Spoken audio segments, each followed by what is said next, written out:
Basvaya shrunk in humiliation. Nevertheless, he started filling his life with all kinds of material wealth. He got a palatial mansion built for himself. He appointed a number of persons just to praise him. He bedecked himself with gold, diamonds, and other precious stones. But his house looked dull and empty because Tamanna's books were not there.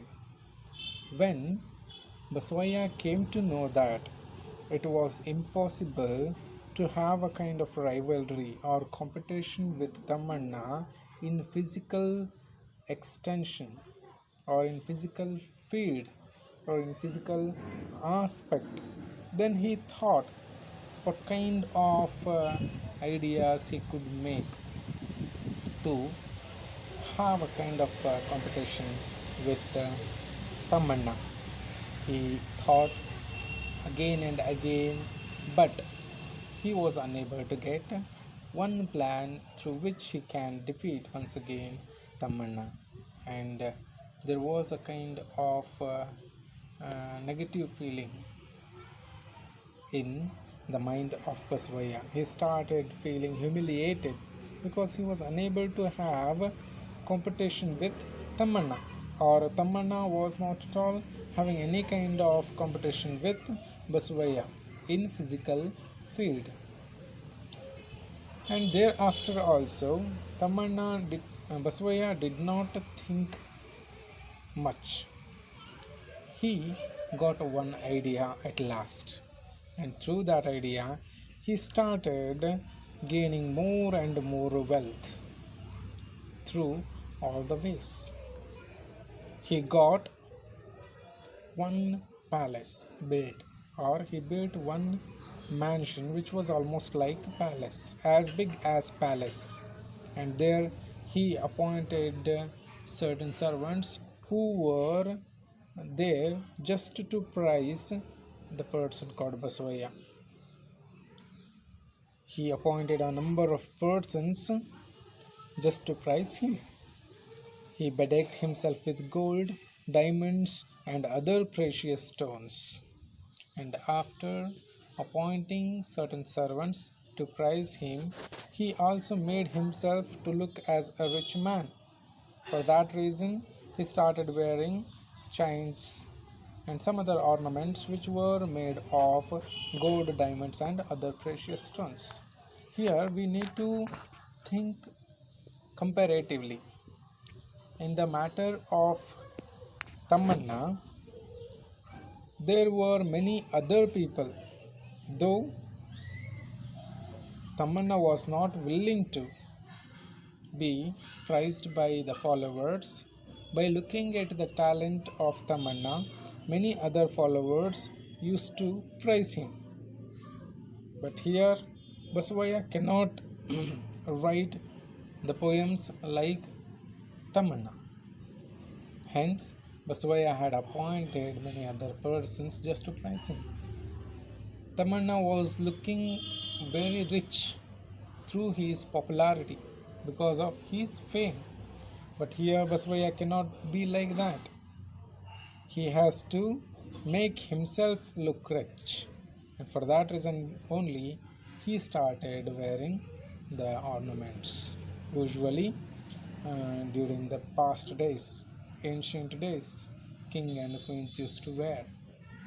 But for a scholar that was not needed. And in the matter of Tamanna, it was not at all needed. Though Basvaya had done many things just to make himself to come at the level of Tamanna, it was not completely enough for him to reach the position of Tamanna. What was missing then? But his house looked dull and empty because Tamanna's books were not there. That is what the visitors told him. Anyhow, Basvaya had wanted to be as famous, as popular as Tamanna. And for that reason only he built a big mansion and he kept many servants and he made himself like a king.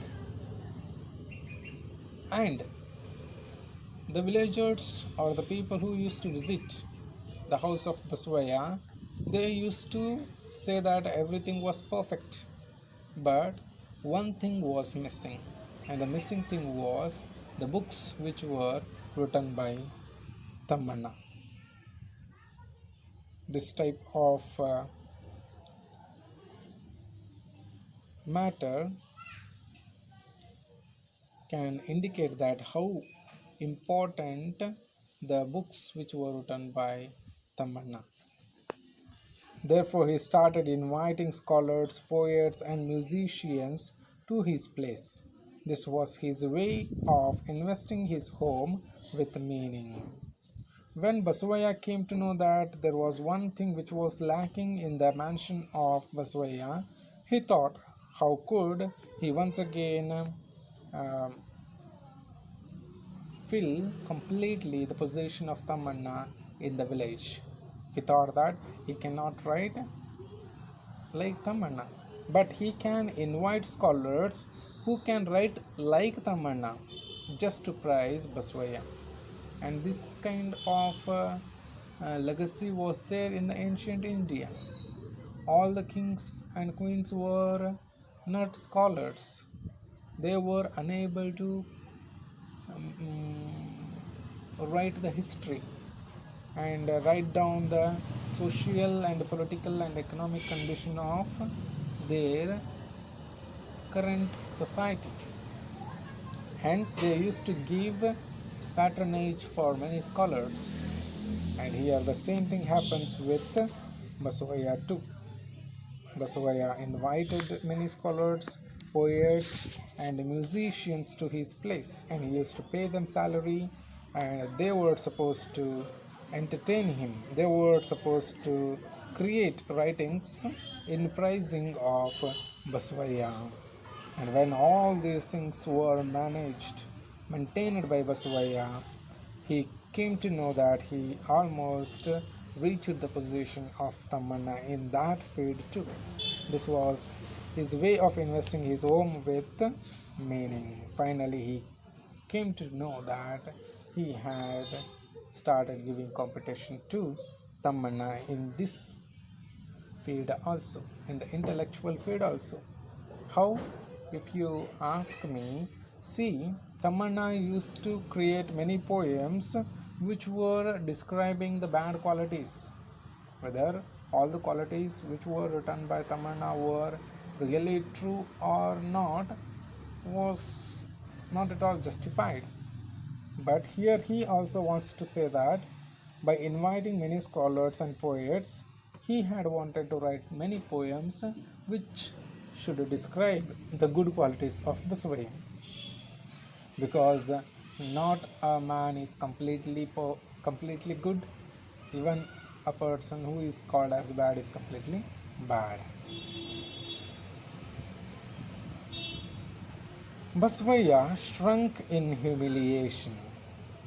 ಯಾವಾಗ ತಮ್ಮಣ್ಣನ ವಿರುದ್ಧ ಮತ್ತೆ ಹಳೆಯ ಥರದಾದಂತಹ ಸ್ಪರ್ಧೆಯನ್ನು ಬಸವಯ್ಯನಿಗೆ ಕೊಡಲಿಕ್ಕೆ ಸಾಧ್ಯ ಆಗೋದಿಲ್ಲೋ ಅವನಿಗೆ ಅವಮಾನ ಆಗ್ತದೆ. ಆ ಅವಮಾನದೊಳಗೆ ಸ್ವಲ್ಪ ದಿನಗಳನ್ನು ಕಳೀತಾ ಕುಗ್ಗಿಬಿಡ್ತಾನೆ. ಆದರೂ ಕೂಡ never the less he started filling his life with all kinds of material wealth. ಆದರೂ ಅವ ತನ್ನ ಆಶಾವಾದವನ್ನು ಬಿಡಲಿಲ್ಲ. ಬದಲಾಗಿ ಮೊದಲಿನಗಿಂತ ಜಾಸ್ತಿ ಕೆಲಸವನ್ನು ಮಾಡಲಿಕ್ಕೆ ಸ್ಟಾರ್ಟ್ ಮಾಡಿದ. ಅಷ್ಟೇ ಅಲ್ಲ, ಆದಷ್ಟು ಸಂಪತ್ತನ್ನು ಕೂಡಿಸ್ಕೊಂತ ಹೊರಟ. He got a palatial mansion built for himself. ತನಗೋಸ್ಕರ ಒಂದು ಅರಮನೆಯಂತಹ ಭವ್ಯವಾದ ಮನೆಯನ್ನು ಕಟ್ಕೊಂಡ. He appointed a number of persons just to praise him. ಅಷ್ಟೇ ಅಲ್ಲ, ಆ ಮನೆಯೊಳಗೆ ಕೆಲವೊಂದಿಷ್ಟು ವ್ಯಕ್ತಿಗಳನ್ನು ತನ್ನನ್ನು ಹೊಗಳಲಿಕ್ಕೆ ಅಂತೇಳಿ ಇಟ್ಕೊಂಡ. He bedecked himself with gold, diamonds and other precious stones. ಬಂಗಾರ, ವಜ್ರ ಮತ್ತು ಅನೇಕ ಬೆಲೆಬಾಳುವ ಶಿಲೆಗಳಿಂದಾದ ಆಭರಣಗಳನ್ನು ಹಾಕಿಕೊಂಡ. But his house looked dull and empty because Tammanna's books were not there. ಎಲ್ಲವೂ ಕೂಡ ಅವನು ಅತ್ಯಂತ ವಿಜೃಂಭಣೆಯಿಂದ ತಯಾರಿಯನ್ನು ಮಾಡಲಿಕ್ಕೆ ಪ್ರಾರಂಭ ಮಾಡಿದ. ಮನೆಯನ್ನು ದೊಡ್ಡದಾಗಿ ಕಟ್ಟಿದ, ಹಲವಾರು ವ್ಯಕ್ತಿಗಳನ್ನು ನೇಮಿಸಿಕೊಂಡ, ಆಭರಣಗಳನ್ನು ಹಾಕಿಕೊಂಡ. ಇಷ್ಟೆಲ್ಲವನ್ನು ಅವನೊಬ್ಬ ಶ್ರೀಮಂತ, ಅವನಿಗೂ ಕೂಡ ತನ್ನದೇ ಆದಂಥ ವ್ಯಕ್ತಿತ್ವ ಇದೆ, ಅವನನ್ನು ಕೂಡ ಎಲ್ಲರೂ ಹೊಗಳಬೇಕು ಅನ್ನುವಂತಹ ಆಸೆಯಿಂದ ಮಾಡಿದರೂ ಕೂಡ ಅವನ ಮನೆಯಲ್ಲಿ ಏನೋ ಒಂದು ಇಲ್ಲ ಅನ್ನುವಂತಹ ಆಕ್ಷೇಪಣೆ ವ್ಯಕ್ತವಾಗ್ತದೆ. That is what the visitors told him. ಯಾರ್ಯಾವ ವ್ಯಕ್ತಿಗಳು ಆ ಮನೆಗೆ ಬರ್ತಾ ಇದ್ರೋ ಅವರು ಅದೇ ಒಂದು ವಿಚಾರವನ್ನು ತಿಳಿಯಪಡಿಸ್ತಾ ಇದ್ದರು. ಇದರ ಅರ್ಥ ತಮ್ಮಣ್ಣನ ಪುಸ್ತಕಗಳು ಅಷ್ಟು ಮಹತ್ವವಾಗಿದ್ದವು ಅನ್ನೋದನ್ನು ನಮಗೆ ತಿಳಿಸ್ತಾರೆ. Therefore he started inviting scholars, poets and musicians to his place. ಹಾಗಾಗಿ ಮತ್ತೆ ಬಸವಯ್ಯ ವಿಚಾರ ಮಾಡ್ತಾನೆ, ಯಾವ ರೀತಿ ನಾನು ಮತ್ತೆ ತಮ್ಮಣ್ಣನ ಸಮಾನವಾಗಿ ಹೋಗ್ಬೋದು, ತಮ್ಮಣ್ಣನ ಪುಸ್ತಕಗಳನ್ನು ಇಡದೆ ನಾ ಎಲ್ಲರನ್ನ ಹೇಗೆ ಸಂತೈಸ್ಬೋದು ಅಂತೇಳಿ ವಿಚಾರ ಮಾಡಿದಾಗ ಅವನಿಗೆ ಮತ್ತೆ ಒಂದು ವಿಚಾರ ಹೊಳಿತದೆ. ಏನು ಅಂತಂದರೆ, ಹಲವಾರು ವಿದ್ವಾಂಸರನ್ನು, ಕವಿಗಳನ್ನು, ಅಷ್ಟೇ ಅಲ್ಲದೆ ಸಂಗೀತಗಾರರನ್ನು ತನ್ನ ಭವ್ಯವಾದ ಅರಮನೆಗೆ ಕರೆಸಿ ಅವ್ರಿಗೆ ಹೇಳ್ತಾನೆ ಪೋಯಮ್ಗಳನ್ನು ಮತ್ತು ಸಾಹಿತ್ಯದ ಹಲವಾರು ಪ್ರಕಾರಗಳನ್ನು ಉಪಯೋಗಿಸಿಕೊಂಡು ಅವನನ್ನು ಹೊಗಳುವಂತೆ ಬರೀರಿ ಅಂತೇಳಿ ಅವರಿಗೆ ಹೇಳ್ತಾನೆ. ಈ ರೀತಿಯಾದಂಥ ಸಂಸ್ಕೃತಿ ಹಿಂದಿನ ಕಾಲದಲ್ಲಿ ಇತ್ತು. ಎಷ್ಟೋ ವಿದ್ವಾಂಸರು ರಾಜಾಶ್ರಯದಲ್ಲಿ ಇದ್ದು ರಾಜರನ್ನು ಹೊಗಳಿ ಬರಿತಾ ಇದ್ದರು. ರನ್ನ, ಪಂಪ, ಪೊನ್ನ ಇವರೆಲ್ಲರೂ ನೀವು ರಾಜಾಶ್ರಯದಲ್ಲೇ ಬೆಳೆದವರು ಅಂತೇಳಿ ಇಲ್ಲಿ ನೆನಪಿಸ್ಕೋಬೇಕು. This was his way of investing his home with meaning. ಕೊನೆಗೆ ಅವನಿಗೆ ಸಂತೃಪ್ತಿ ಸಿಗುತ್ತಾ ಈ ಮೂಲಕ ಅತ್ಯಂತ ಪರಿಪೂರ್ಣವಾಗಿ ತಾನು ಈಗ ತಮ್ಮಣ್ಣನಿಗೆ ಸ್ಪರ್ಧೆಯನ್ನು ಕೊಡಬಹುದು ಅಂತ ತಿಳ್ಕೊತಾನವ.